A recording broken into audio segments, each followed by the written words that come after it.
Terroir. I'm Simon Jacob, your host for this episode from Jerusalem. Before we get started, no matter where you are, please take a moment to pray for the safe return home of all our soldiers. If you're driving in your car, please focus on the road ahead.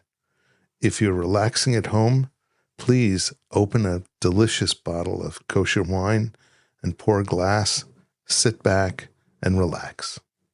Hi, I'm Simon Jacob, and this is the Kosher Terroir. If you want to find the beating heart of the wine world today, it's right here in the center of Tel Aviv.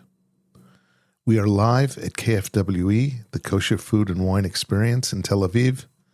The room is electric, filled with collectors, enthusiasts, and the most talented hands in the industry.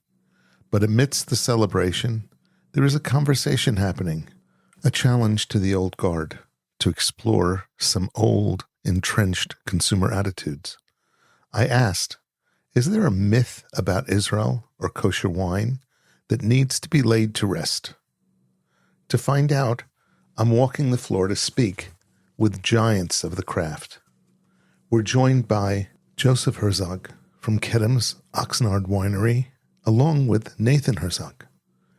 We'll catch up with Amichai Luria from Shiloh, Sam Soroka from Pisagot Winery, Ariel Beer from Ella Valley Winery, and we're crossing borders right here in the tasting room from Eli Gautier in Tuscany and David Cohn in Spain at Elvi, and exploring the European expertise of Menachem Israelovich, who runs all of the European production for Herzog. And we'll also be speaking to Jeff Rothwalger from Covenant Berkeley and David Morgan, an Israeli wine influencer. Tonight isn't just about what's in the glass. It's about the people behind it and the stereotypes that are being shattered one bottle at a time. Grab a glass, join us on the floor of KFWE Tel Aviv. This is the Kosher Terroir. Is there a myth about Israeli wines or kosher wines that you would love to kill?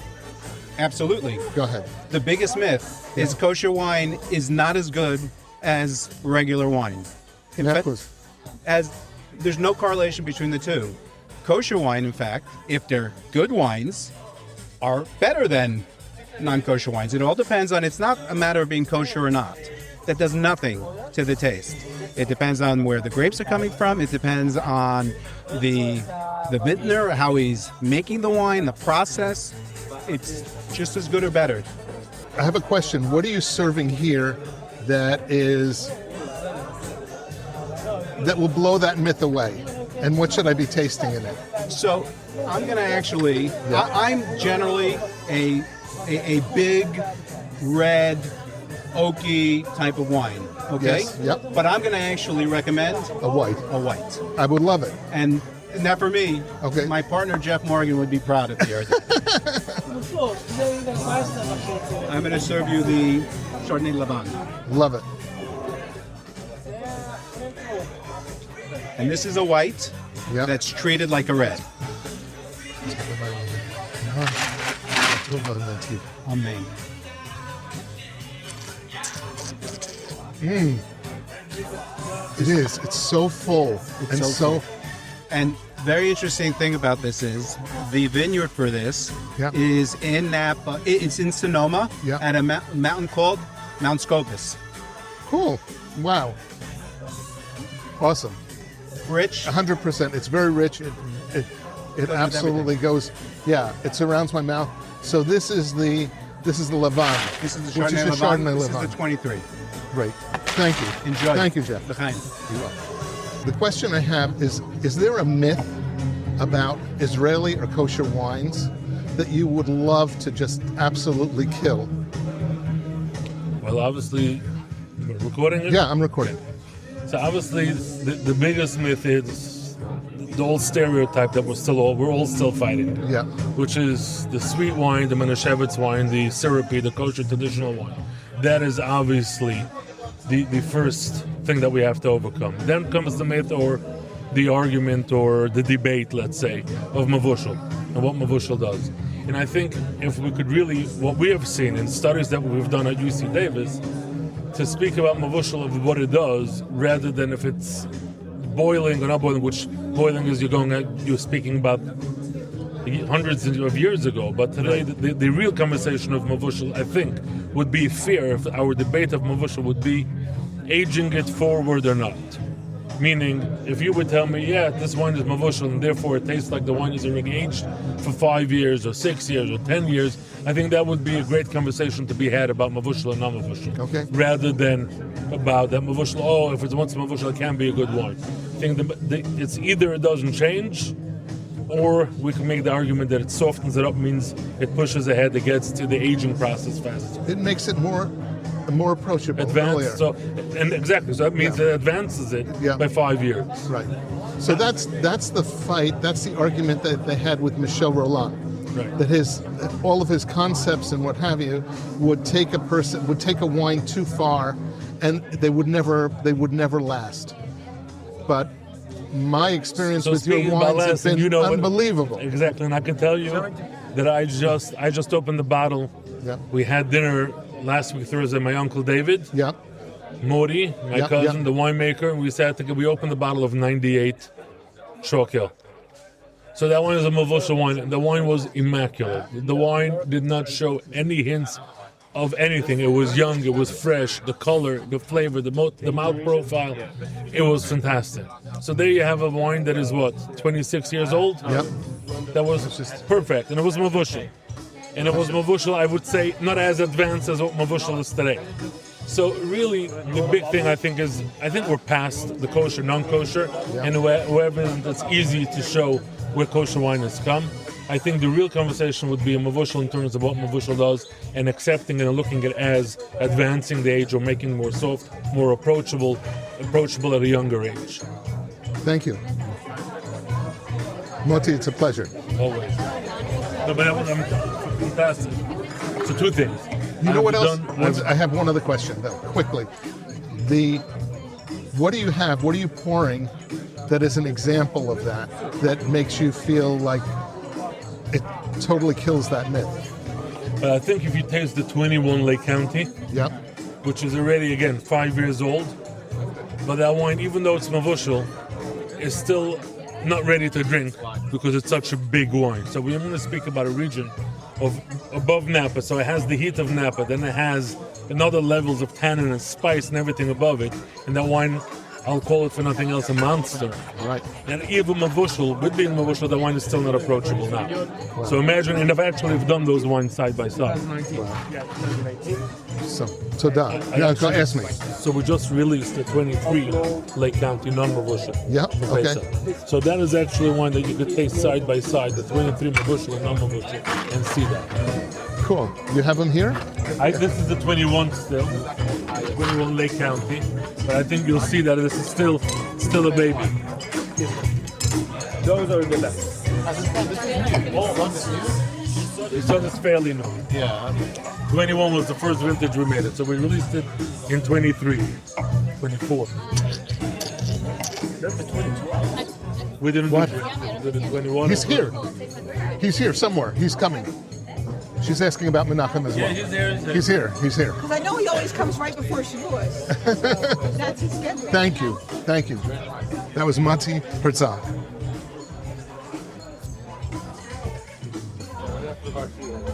Okay. You got your Yesod? I didn't get my Yesod yet. Oh, okay. I didn't get the Yesod yet. I was talking to him about other stuff, but I'm working on it.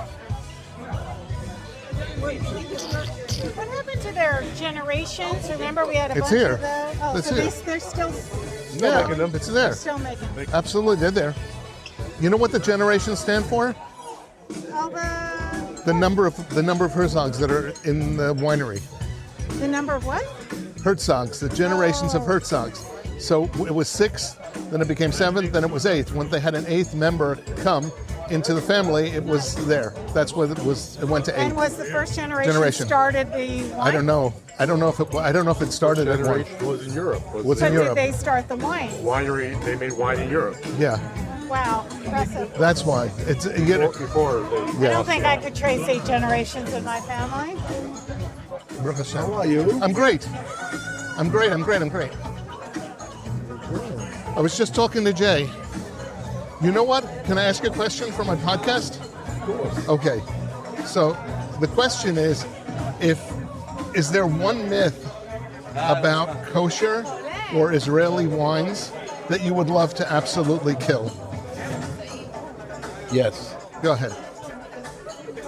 Kosher today is as good as any non-kosher wine. And unfortunately, the myth by a lot of unaffiliated Jewish people, or not yet affiliated, or people who grew up on Manischewitz or Lipschitz or Kedem sweet wines, they still think kosher being sweet. They don't realize you have an amazing array of kosher wines from California, from Israel, from France, from Italy, that are great wines that happen to be kosher. And that's the image. You can be, even if you're not kosher, drink kosher wine. Todah, Nathan. Really, Nathan Herzog. Thank you. It's a pleasure. What a great time. Todah. How you doing? I'm doing great. I love being here. You I'm don't just. miss America? I won't get on a plane. Can I ask you a question for a podcast? Quick question. Ariel Beer from Ella Valley. Is there a myth about kosher wines or Israeli kosher wines that you would love to get rid of? You would love to kill? There's a few actually. Okay. The first of all, it's the price. People think that the kosher and the ashgacha is very expensive, and it's not. It's a very minimum cost, and we don't feel it actually during the production. You can see it in the price difference between kosher and non-kosher Israeli wines. The second one is that the rabbi is always there, and you cannot do anything, and everything has to be under the supervision of the ashgacha. And it's also a myth, because the second the ashgacha understand who's the winemaker and who's the owner of the winery, they're actually very trustful, and they say, "We saw you, we know you. Go ahead and keep working." Is there a wine that you're serving here that will break that myth? Not about the hashgacha, obviously, but about kosher wines being very, very expensive or what have you. Yeah, but the Chenin Blanc in 2024 and 2025 are, I think, our best wines, white wines in the winery, and they are costing 75 to 85 shekel on the shelf, so not too expensive. And obviously we have the La Valley Zero, it's our entry level, and they are costing 60 to 65 shekel on the shelf. How about the whites? Amazing They're whites. amazing whites. They're amazing whites. I think that we should drink only whites in Israel because it's so hot. Right. So hot here. So, like I said, the Chenin Blanc is very It's amazing. refreshing. It's a very nice wine, very complicated, and you have so many layers of flavors. And in the end of the day, it costs between 75 to 85 shekel. The Savior. Todah. Thank you. Thank you. I've got a question for you. What myth about kosher or Israeli wines would you love to absolutely kill and get rid of? If you open a bottle, you don't have to finish it the same day. Not just you don't have to finish it the same day, you shouldn't finish it the same day. Because the following day, and even the next day, and the day after, will just get better and better. The better the wine. I couldn't agree with you more, especially for Shiloh wine. Amichai, Not just that, I highly recommend to open your Shabbos wines Thursday night. So you're a supporter of Thursday night cholent, or No, because I believe the cholent angel comes only on Shabbos. So you can't eat cholent unless it's on Shabbos, but you should open your wine on Thursday night. I agree. Awesome. Todah. Thank you. Wow. If you want to be surprised, I don't know if you got a chance to taste the Malbec. I didn't. So the Malbec, We made in 2023 for the first time. Sold like in weeks. We were completely sold out. Finally, we came out now with the 2024, and it's a big hit.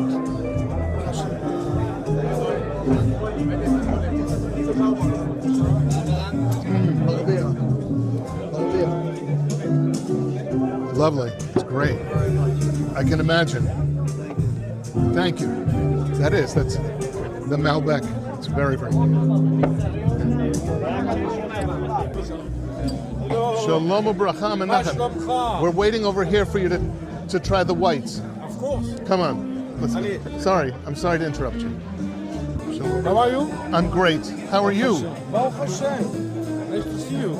So, which whites should we be tasting? You have to taste. This one, it's entry level. It's the Chardonnay d'Arnaud. Yeah. Sauvignon Blanc 100%. Okay. And now we have two very nice The wines. Grey Sack I tried. Right? Amazing. But the best wine Yeah. is this one. Chateau Condissas. Okay, it's a blend of Sauvignon Blanc, Sauvignon Gris. It's only the best parcels that they have in the Médoc now. Wow. Okay. It's fermented in barrel and then also aged in barrel for 10 months. And what is it again? It's Sauvignon Blanc, Sauvignon Gris. Okay. So it's Bordeaux, but you know that it's something very new now. It started only a few months ago. They created a new appellation in Médoc for the white. Okay. Wow. Médoc white. It's the first time because until now in Bordeaux you had only Pessac-Léognan that had white. Right. All the other white that was done in all the appellation were Bordeaux. So now because more and more wineries started to plant some white, so they decided to create also some rules, etc., and to create the appellation white Médoc. So maybe next year it will become a white Médoc, but for now it's Bordeaux. Bordeaux. But it's very, very, very precise wine. Can I try this? I have a question for you from my podcast as well. Yeah. Is there a myth about kosher wine that you would love to get rid of? Today, to be honest, I think that today the kosher wine is just let's say a stempel, because the wine. I think that today we have to be really focused on the appellation, on the story of each winery. You understand? You know it already for many years, but I think that became the time now that all the consumer have to understand, and we see this year after year. I remember 15 years ago when I came to the tasting, right? The American people was coming to me, and also here, give me some cab, or give me the most expensive wine you have on the table. Yeah. And today, what I'm very, I'm proud of it, because I think that everyone has his part in this story. Then today, people have to understand more and more the appellation of the wine, the region, the story of each winery, etc. And not to be focused on the kosher. Because today, on the wine, when you see all the selection that you have here, it's amazing. It's absolutely amazing. So the story is not the kosher or not kosher. It's what wine you drink. Right. But because you keep kosher, so you have to be sure that it is kosher. But that's it. We are on the wine now. We can speak wine, not just the kashrut. 100%. Wow. And you know we have some very good surprise that will come. Now I can reveal you, because in a few months we will launch the second label of one of the greatest chateaux that it was always my dream, because you know I started to work in Bordeaux more than 27 years ago. Wow. And every time that we will go to Chateau Le Croc, in the 90s when I was working there, we were passed through a very nice chateau that was our dream. Okay? Our dream. This chateau was Chateau Cos d'Estournel. Okay, wow. Wow. So Chateau Costes Tournai, it's a Saint-Estèphe, it's a crazy winery. And Baruch Hashem, in 2024, we produced the second level, that is Le Pagode de Kos. And in 25 we made the first wine, Chateau Costes Tournai. So this is, for me, it's a big achievement. It's huge. And so it will be something special. So our target today is to bring some special thing, and to be more and more the high quality. Now we start. I'm trying to bring more and more from Burgundy also, etc. Hashem. Thank you. Thank you for all you do for the wine. No, thank you. Pleasure. How are you, sir? I'm great, Sam. It's good to speak to you. I have a question for you. Yes, let's do it on the other side. Okay, any place you want. I have a question for you. Okay, please. Is there a myth about Israeli wine or kosher wine that you would love to dispel, to absolutely kill? First of all, there's nothing really different about the process of making kosher or non-kosher wine, except that for kosher, only Sabbath-observant Jews are making it. So there's really no difference. Right.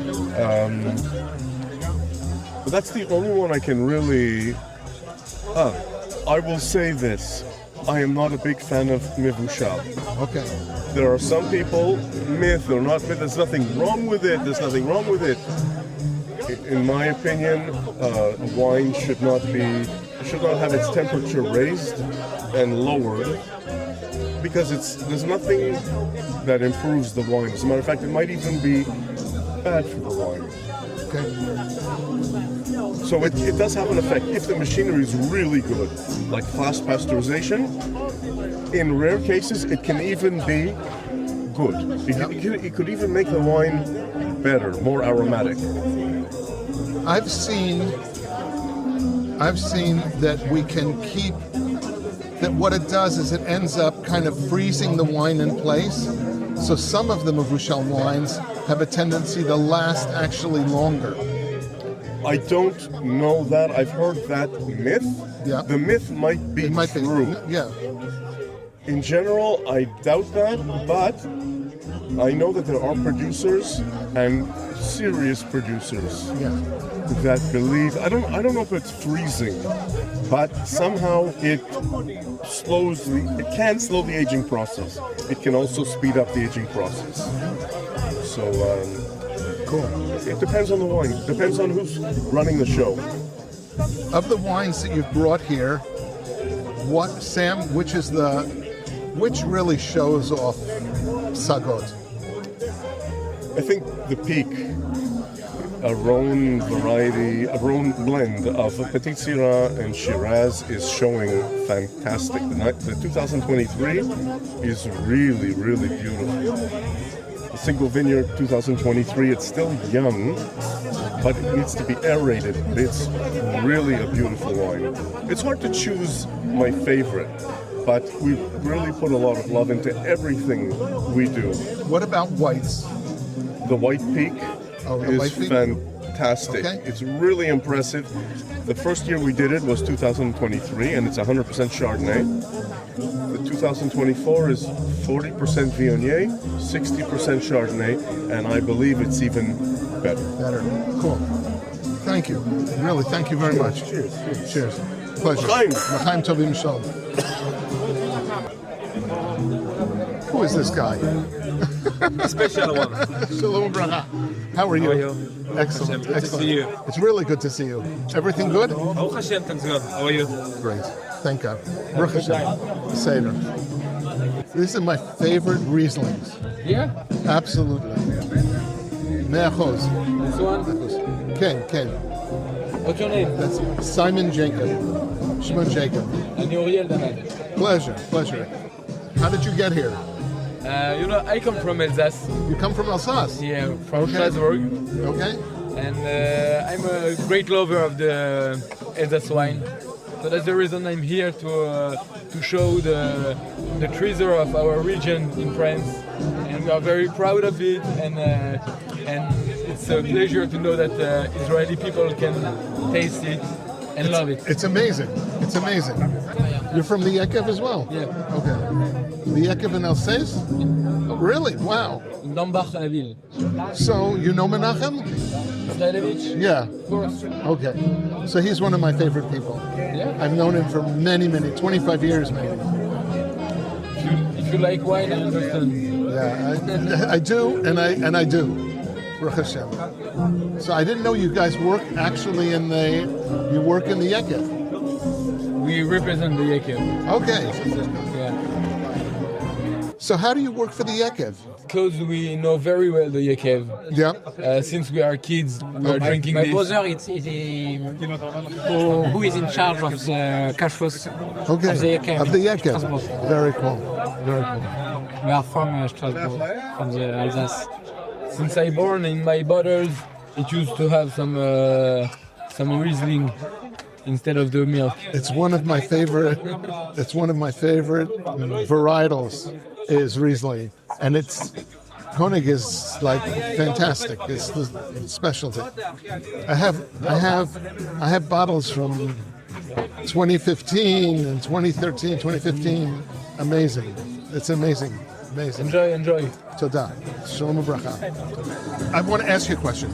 David. Why, you interviewing Yeah, me I'm now? interviewing you. Okay. You interview everybody else. I'm interviewing you. No, I'm not. I'm just saying hi. I know, but Okay. I'm interviewing you. Okay. Just for a quick question. Is there a myth about Israeli wine or about kosher wine that you would love to get rid of? As an example, some people say that kosher wine is not as good as other wines. Bullshit. Me too. So, Not even Mevushal. Usually people say that Mevushal is affecting the quality of the wine. Yeah. And today to make wine Mevushal, it doesn't do anything. Doesn't do anything. And I don't see any difference between kosher wine and non-kosher wine in the quality at all. What about Israeli wines? Israeli wines are amazing. I don't know if the best, but amazing. Who's better? And it's going better and better. Yes. You know, I'm drinking wine about 18 years.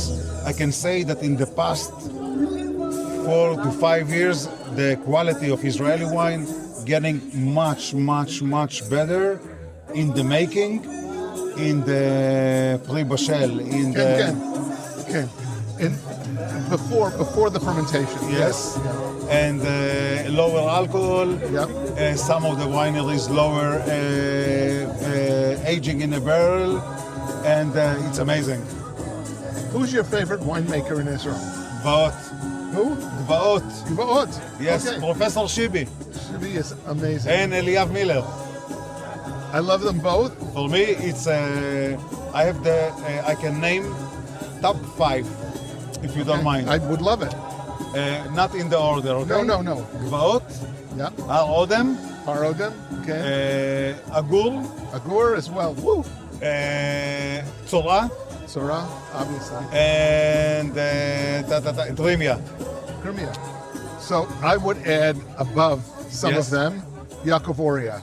Yaakov Oria, yes. He's just incredible. I Yes. love his stuff. Yes. Shalom u'bracha. Good. I know. Shalom u'bracha. Oh, I have to. You're French. Well, yes, Merchus. I live in Yerushalayim now, so you have to become French. Okay. Is there a myth about kosher or Israeli wines, kosher wines, because you're French, that you would love to get rid of? You'd love to kill.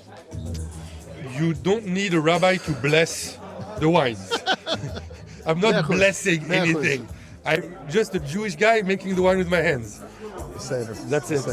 And your other myth, well, that's, kosher wines are all sweet.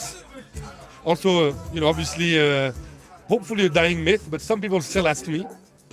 But they're obviously not as good as regular wines. Of course not. No.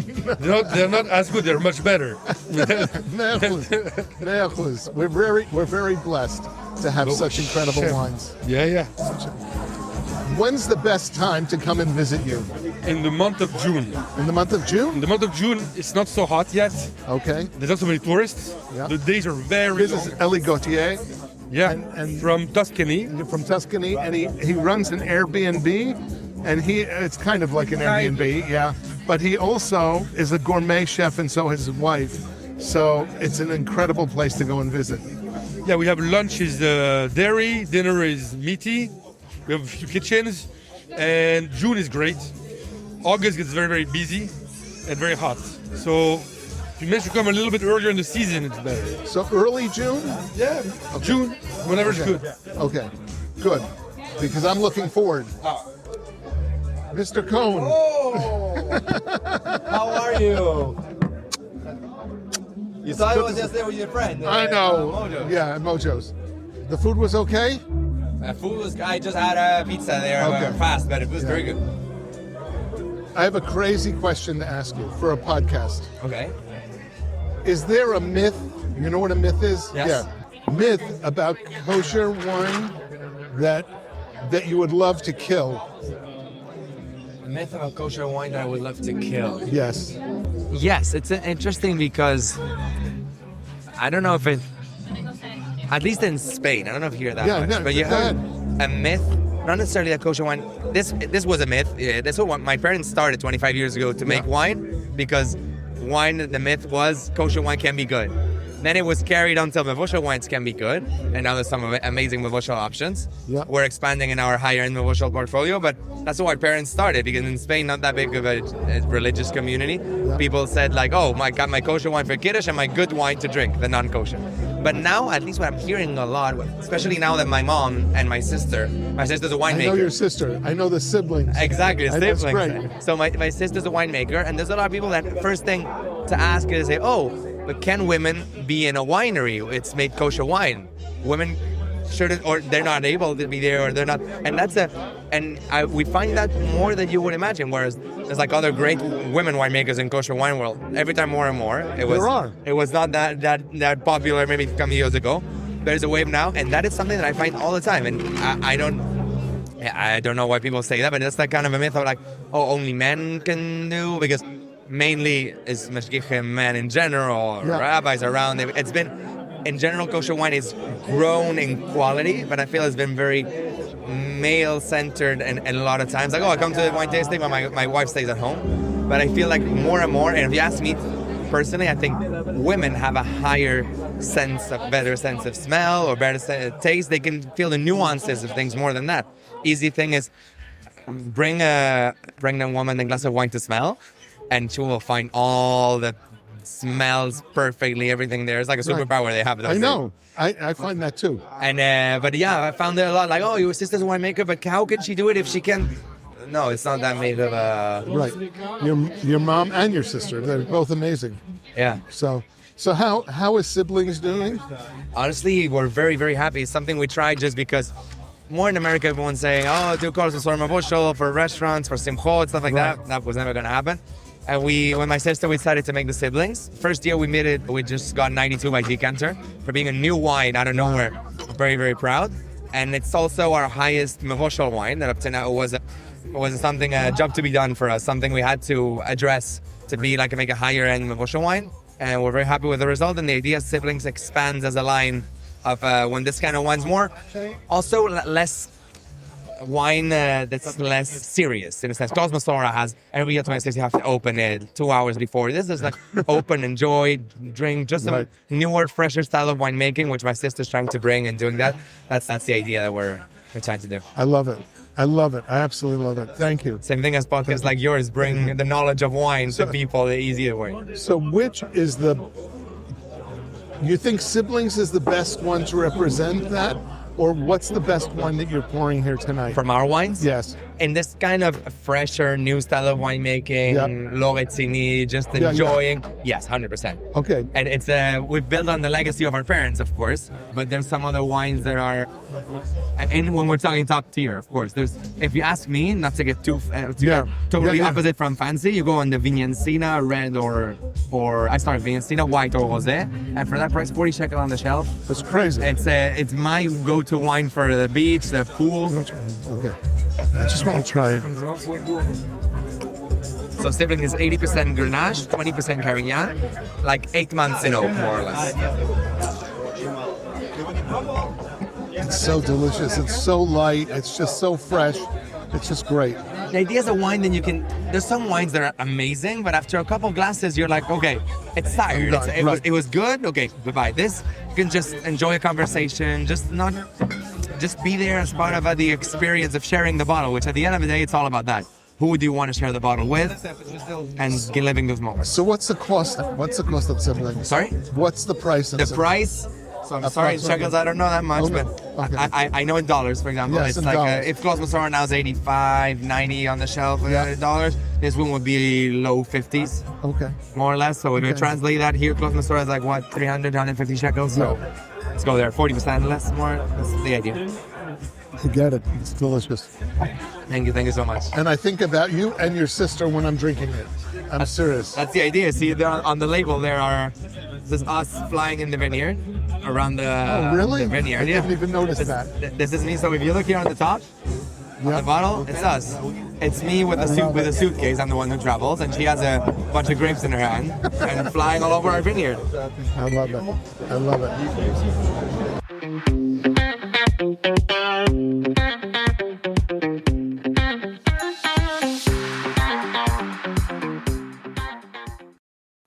This is Simon Jacob again, your host of today's episode of the Kosher Terroir.